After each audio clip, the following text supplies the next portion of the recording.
On the 12th of March 1933, President Franklin D. Roosevelt delivered the first of his fireside chats on the radio to explain government policy. Welcome to HistoryPod.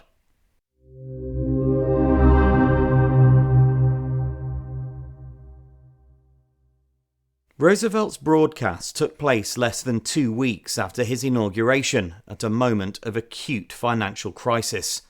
Banks across the United States had been closed, and public confidence in the financial system had largely collapsed. In response, the Emergency Banking Act had been passed by Congress on the 9th of March. This authorised the federal government to inspect banks, reopen those they deemed solvent, and provide federal support where necessary. However, the public needed reassurance that the reopened banks were safe and that hoarding cash would worsen the crisis rather than solve it. Roosevelt chose radio as the most effective means of communication, recognising that it allowed him to speak to millions of households simultaneously. The speech itself was deliberately informal in tone and structure.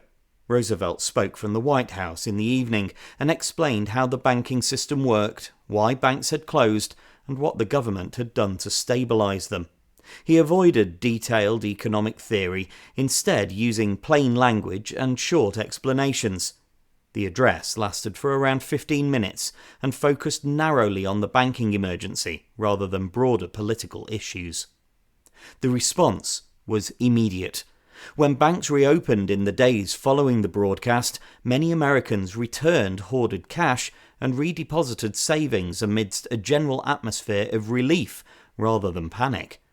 Recognising that the broadcast had helped bridge the gap between government action and public understanding, fireside chats became a defining feature of Roosevelt's leadership, and over the next 12 years he would deliver a total of 30 broadcasts on subjects ranging from economic recovery to war.